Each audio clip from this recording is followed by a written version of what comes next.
DeepSeek is a revolution. Like it's a very marking revolution in the industry right now. So yes, we Chinese have a reputation of being copycats. However, for myself, living in China for 3 years, knowing the Chinese culture, I can tell you that they have a capacity for innovation, and this is the proof that China is waking up, basically, and they have showed the world that they are able to innovate. And I hope in this little video to be able to explain all the different innovations of DeepSeek, because there are many of them, and they are like kind of mind-blowing. And so while I'm pretty sure that in some aspects of DeepSeek there has been some distillation of other models from OpenAI, but this is really minor compared to all the innovation that they have brought to the market, and they prove it with the paper that they released. And basically I've extensively went through the paper. It's very complex, a lot of math, but I'm going to try to summarize for you all the innovation and to simplify it so that you understand, and hopefully you learn something more than you already know about DeepSeek. Something really important to understand, like if I had to grade the innovations of DeepSeek, the biggest one is a major breakthrough in the state of the art of AI right now. And it's basically integrating the reasoning reinforcement learning process inside the neural network. So it is not anymore algorithmic process that it has been done up till even the latest OpenAI models. The O3 is a reasoning model, but it's not fully AI reasoning model. It's not fully integrated into the neural network. It uses a bunch of tricks, which some of them I don't know because they didn't publish the results. However, we know that they are not using fully integrated reasoning into the AI. And this is a revolution from DeepSeek. Basically, this is absolutely a revolution because it opened the door to scaling fully reinforcement learning reasoning models. So I'm gonna write this first innovation because I think there are gonna be a lot of them. So I'll try to remember all of them and write them down as we go. So fully reinforcement learning integrated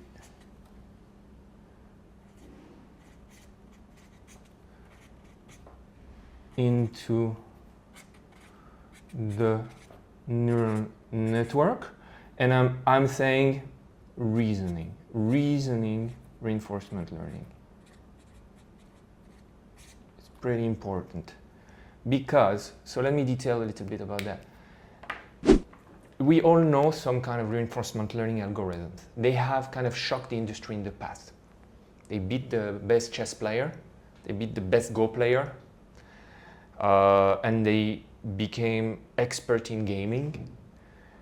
So this is what we call reinforcement learning, mostly developed by DeepMind from Google. But what they do, they use a kind of playground, which is either the chessboard, the Go board, the video game. They kind of systematize it into rules, and then they use reward function, where this huge neural network is trying different strategies and technique and hundreds of millions of times and trial and error, a mix between exploration and exploitation.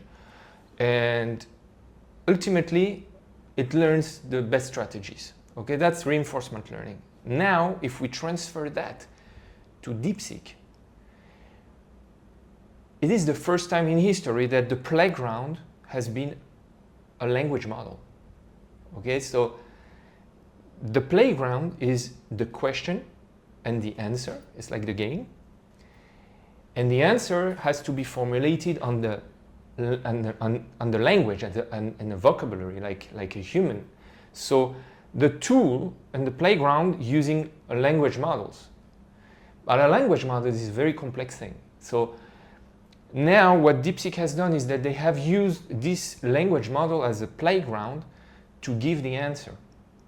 And they go into many details in the paper, and this is very complex. I'm going to try to simplify, but basically there are also many innovations within this reinforcement learning framework that they have created. But the point of all of this is that now we have a new AI that is able to reason independently from human input and feedback. So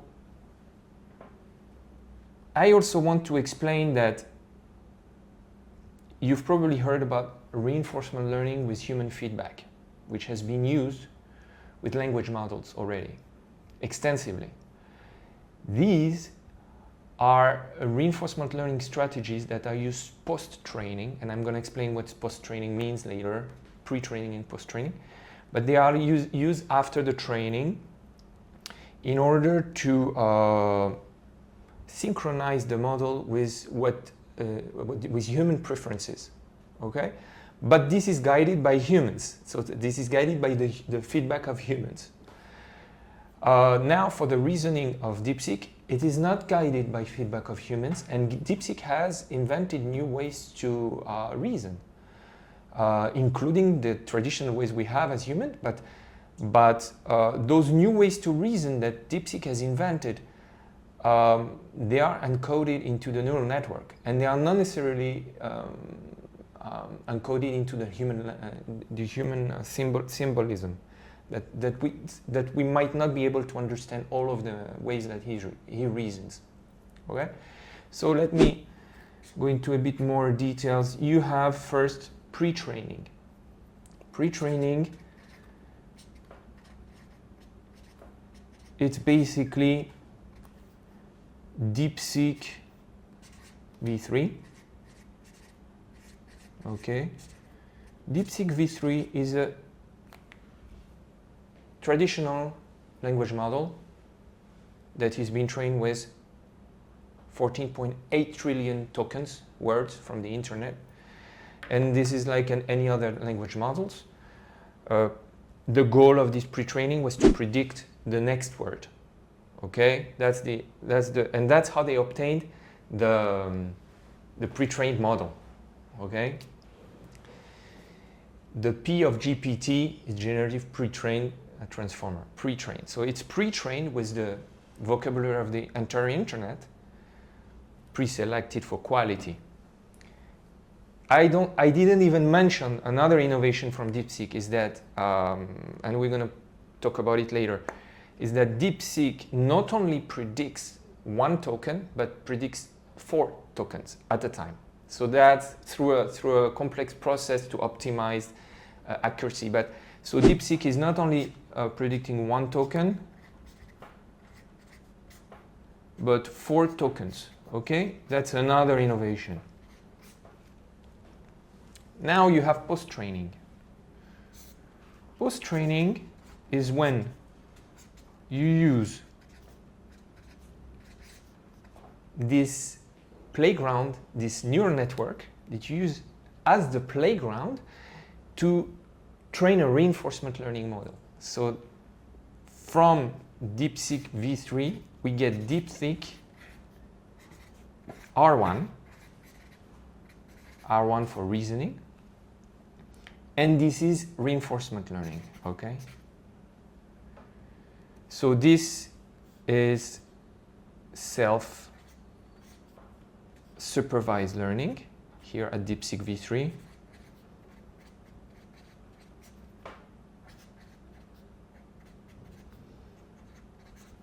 And I think I'm going to change pay at the next page because this is a bit too big.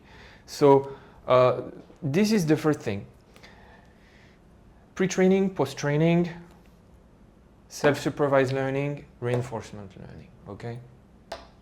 And I didn't mention all the details of the way the processes, which is like, it seems to me when I really think about it, like the people who worked on DeepSeek are like absolutely, they have it, like there's such an instinct about, like it's a step forward, like about how all this process of training, but not only the architecture of the models, but also the optimization of speed and the training speed and memory, it's absolutely mind-blowing. And I think all this innovation has been kind of forced by the limitation that's been imposed by the US government on China, basically limiting the GPUs that they can ship to China. China is able to receive only the HP 800, while the best two GPUs are H100 and H200. H800 is the only one that is able to arrive to China.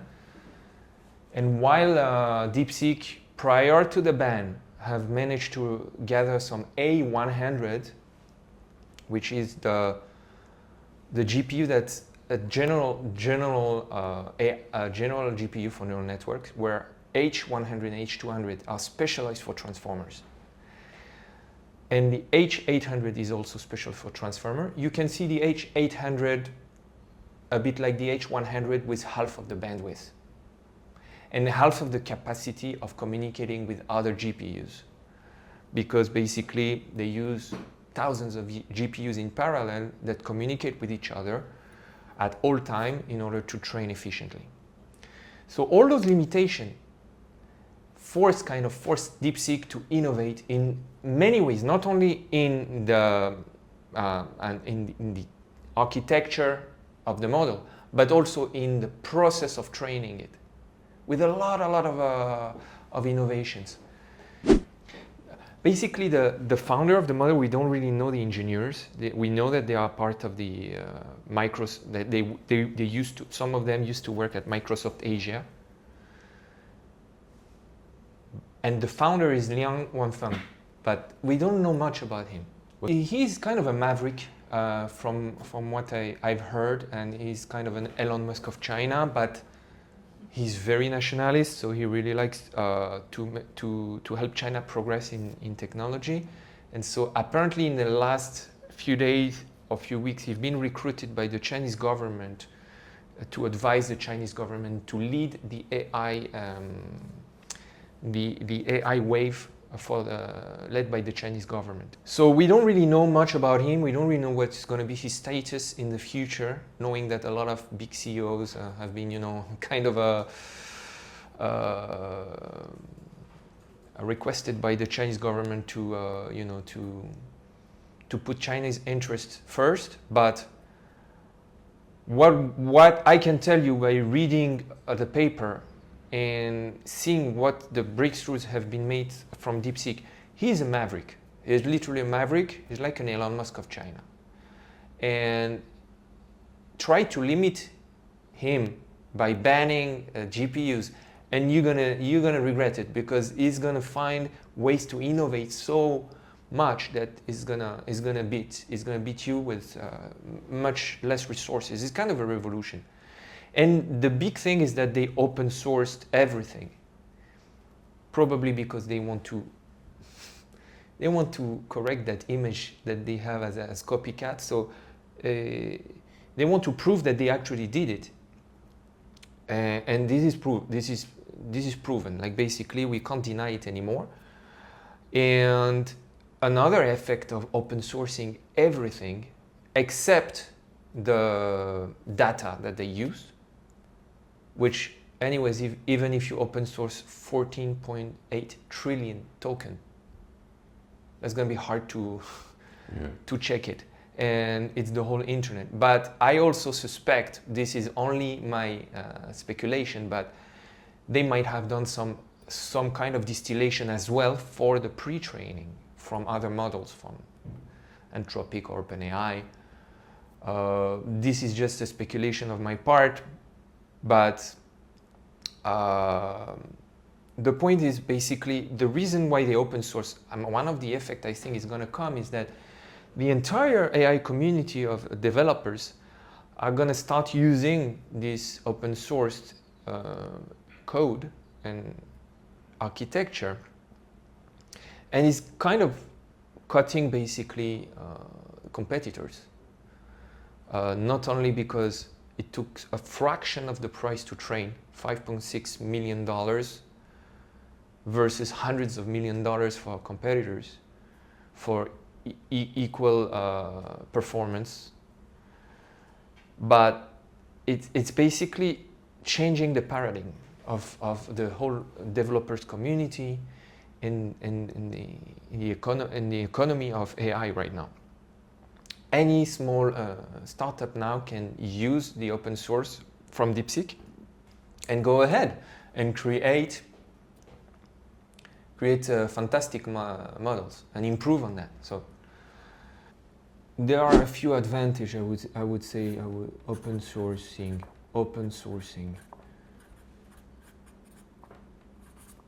AI. The biggest advantage is that everybody is going to use your standards. So you have closed source, you have DeepSeek standards. They have open sourced all their techniques, all their code, and so when the whole world is using DeepSeek techniques and DeepSeek standards, it builds upon it, and when it's free, it kind of shifts a lot of massive amount of money, which was supposed to be devoted to the paid model. Okay, so we have OpenAI that has a paid structure, price, and so all this money, like big dollars, where are they going? They are kind of like right now they are put in hold. This is free right now, but this money might be reinvested into startups. Okay, startups and competition.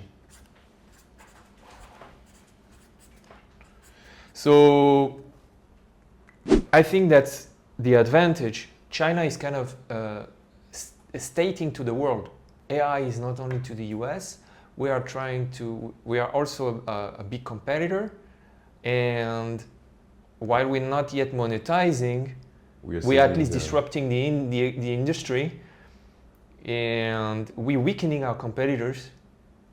You know, like it's like an economic war. And they're setting the ground rules.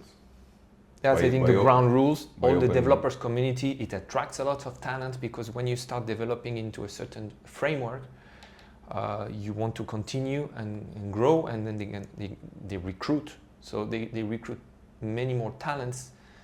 And you know, it's like, you know, we've seen that happening in the past. So I give you a simple example with TensorFlow and PyTorch. TensorFlow was very powerful in the beginning.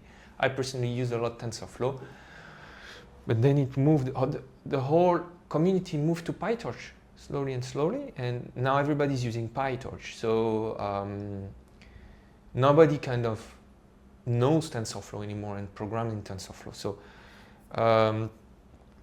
it set the mindset, and it's not about the resources, it's about the network effect. So we have another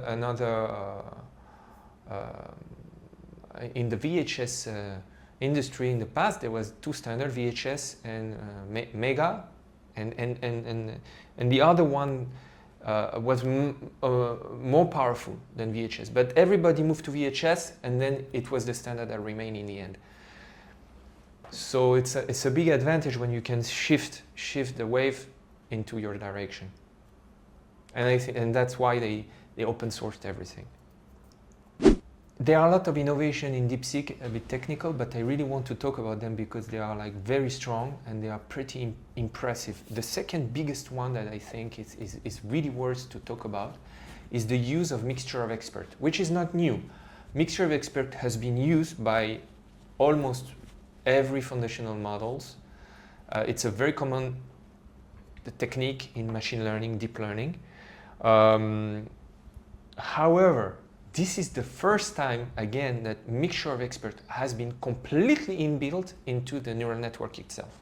In the past, mixture of expert has been used as an algorithmic process. You decide with a k-top algorithm what expert you're going to use, and then you run the data through that specific model, you get the output. That's not very advantageous because it's been shown that expert model, whether usually when they are fine-tuned, perform not as good as general models. A general model that learns, let's say, it would be like saying that, for example, a person that knows 35 different sports, tennis, football, bodybuilding, could beat an athlete that knows only one and is an expert in the Olympic medal in one sport. And actually that's the case. So that's the case in in AI right now. A general model is able to generalize across so many fields that in the end it becomes better in even the expert field. Okay? But when you use mixture of experts, you basically say, I'm going to become an expert, okay? I'm going to become an expert in bodybuilding. In the tennis plus football plus all those sports, we're not going to be able to beat me. That's a counterintuitive fact in the AI world. So what DeepSeek has done is that it merged both the best of both worlds. So by integrating the mixture of expert into the general model. It's a bit complex, but let me try to explain. In DeepSeek, you have basically 61 layers. Okay, you have 61 neural layers.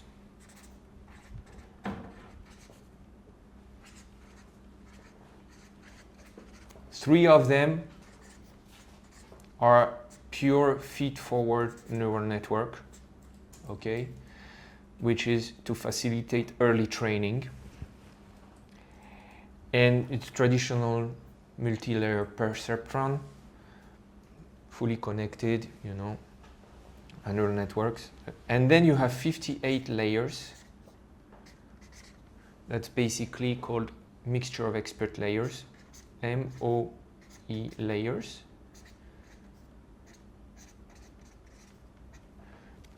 And each of these layers, this is not a linear breakdown because all the neurons are interconnected within each layers, and so each one of these mixture of expert layers contain 256 experts, okay?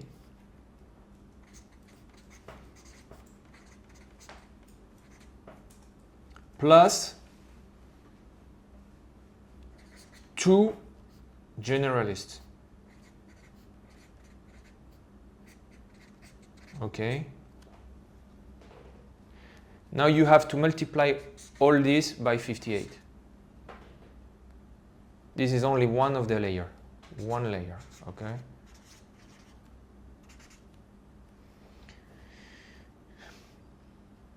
You can imagine those layers connected to each other. There is basically multi-head latent attention here that we will discuss, another innovation from DeepSeek that is dealing with all the tokens, and it's billions of neurons here. By the way, we need to know that the entire network has 671 parameters, okay? But at each run, only 5% of this model is used, which saves basically 95% of the computing and the memory. So only 37 billion parameters are used at each run for each token. Now, a subtlety during the training is that because the model is trained in parallel on batches in general of 64 across 64 different GPUs, you can run 64 times in the 64 inferences, backpropagation during training in the same time. So you can basically save a lot of computing. You optimize the computing process in training. Now, the key is those mixture of experts, they are spread all over those layers. It's not like you have a distinct expert within the network. It's spread over, a bit like the human brain, basically, right? You have the human brain that have different parts, zones of dealing with data, but they are not exceptionally well distinct from each other, right? So that's another innovation of the architecture of DeepSeek. Modularity within the same brain, the same AI, but having different experts within the same AI, a bit like the brain. It's mimicking the brain a lot on this one. But again, not exactly as the brain architecture. Because the brain usually has zones where it gathered all the dealing the visual cortex on the back of the brain, the frontal cortex. It's spread all over the network, but only 5% of the neurons are activated, which saves a lot of computation in training and in inference. And that's a tremendous innovation, not only in the architecture, but also in the training process, which is unbelievable.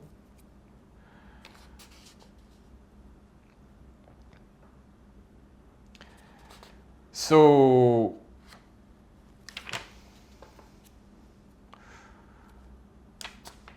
there are other innovations, let's say more specifically into the way the model is trained to save memory and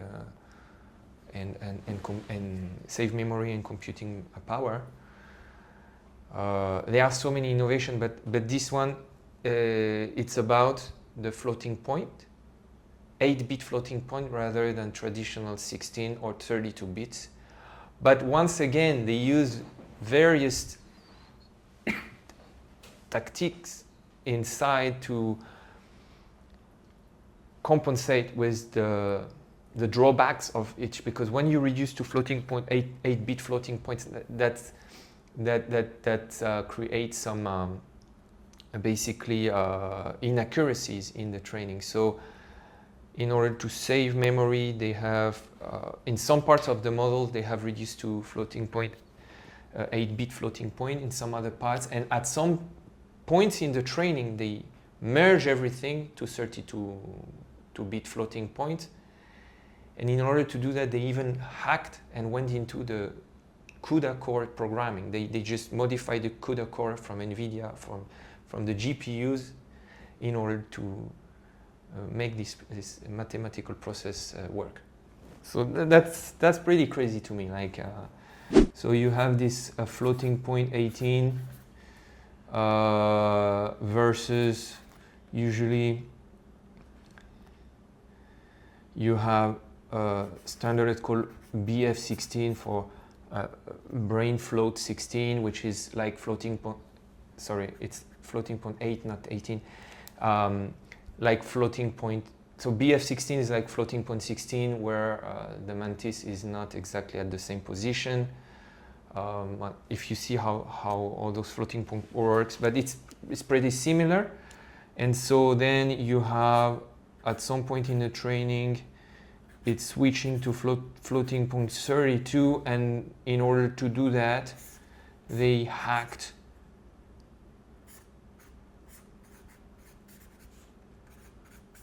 NVIDIA CUDA core programming, which is pretty impressive. Okay, so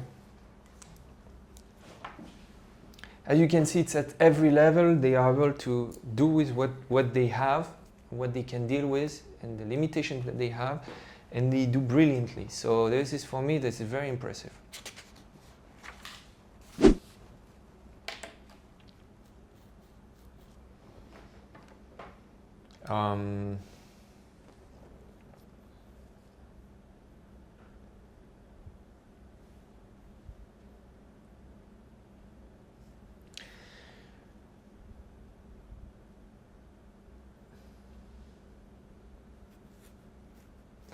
So let's talk a little bit about the multi-token prediction, which is also a crazy innovation. All the model till now have been predicting token by token, monolithic. Now you have suddenly a multi-token prediction from DeepSeek. They are going for the 4-token prediction. This is crazy. So basically, they had to make it work. So basically, when you do multi-token prediction, and that's a new innovation. So basically, they noticed that predicting multiple tokens rather than one helps the model to prepare what it's gonna talk about beforehand, which is basically increasing the accuracy of the model, increasing the the quality of the content that is delivering. But you can't make this work like just like that. So those multi token are basically modules inside the neural networks. Again, they put everything inside the neural network. So it's like it's not algorithmically done. So those modules are basically given some weight. So the first token predicted is given a weight of four times bigger than the rest. So like I would say it's given a weight of 4, and then you have a token 2 that's given a weight of 3, and then etc. until token 4 is given a weight of 1. So in order to be able to predict those 4 tokens, you need to give the first token a better weight into the prediction, right? And again, that's an oversimplification, but that's very new in the market. So it's very it's worthwhile to talk about it. I think it's pretty impressive. Another innovation which is unbelievable, it's the multi-head. I talked about it earlier. The multi-head latent attention.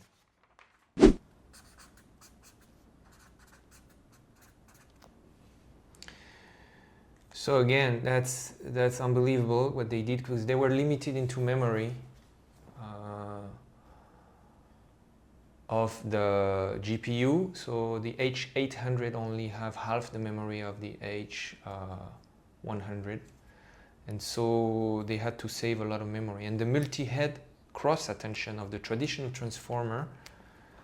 So multi-head cross attention. It's a very complex mechanism that even top researchers don't really understand. But basically, using matrices, like big matrices, to calculate using query, keys, and values.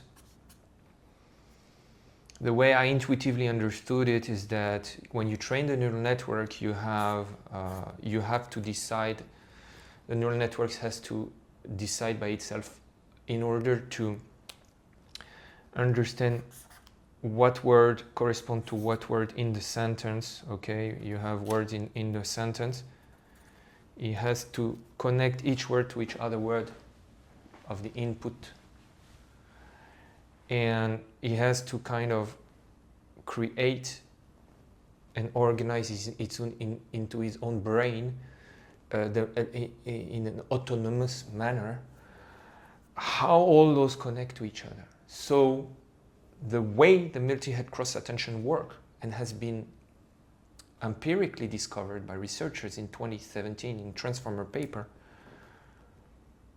to use query, keys, and values, symbolized by Q, K, and V. The query is basically telling the neural network to ask a question. The key is kind of having an encyclopedia of answering that question specific to the words that are involved, so that it's giving attention to each word, so that the query is encyclopedia.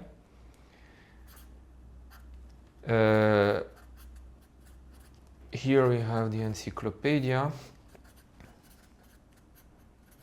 and the values are kind of the solutions that you extract from the encyclopedia, combining questions, queries, and keys, and then you get the values, so solutions. Okay, solutions. But this is just oversimplifying. This is a way for human brains to try to understand how the AI brain is functioning. And in the end, what we have is these are huge matrices. Q, K, and V are high-dimensional matrices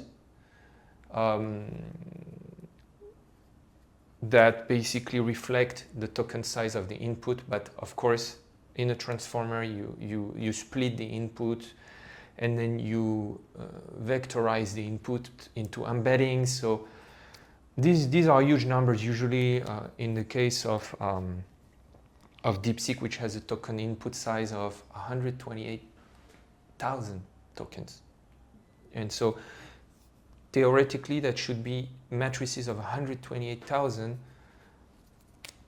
over 128,000. So you need to understand this. Squared matrices, 128K on 128K of floating points numbers, whether it's 8-bit, 16-bit, 32-bit. So this is huge. These are huge matrices.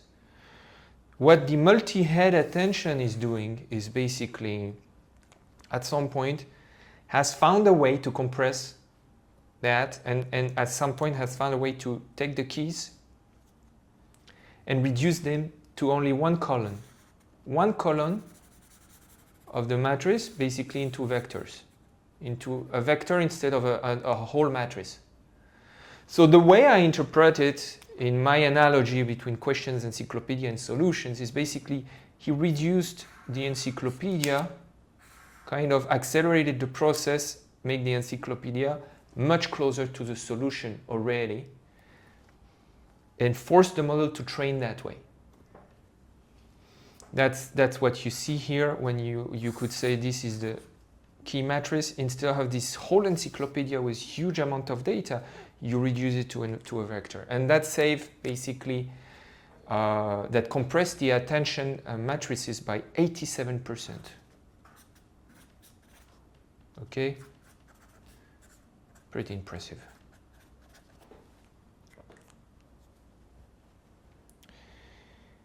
So then it lets DeepSeek to train much more efficiently, much more rapidly, and to infer the data in inference time. So it saves a lot of money, and that's why you see that the cost of the models are much cheaper, of orders of magnitude cheaper than the cost of OpenAI in training and in inference. A few things that I think are worthy worth to mention at that point is like we kind of been through a lot of innovations, but there are a lot of micro innovations at every stage that are unbelievable. I'm not mentioning half of them are not mentioned here, but if I give you an example. If I take, for example, here the reinforcement learning process, because of the complexity of language models as a platform, basically DeepSeek has used a new strategy of assessing the result of the reinforcement learning, and in order to give a reward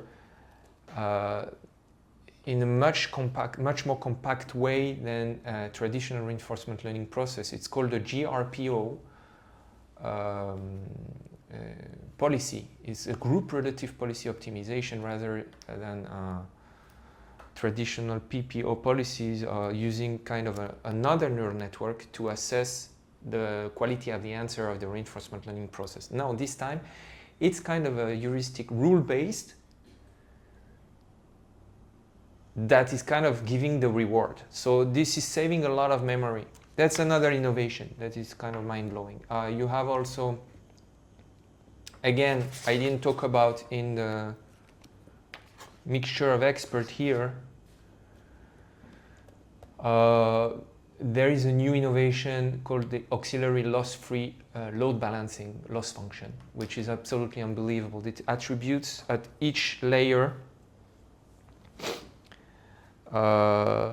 when a specific experts, and by the way, I forgot to mention that here at each layer 8 experts are selected, and here 1 out of the 2 generalists is selected. Okay. And so what happens is that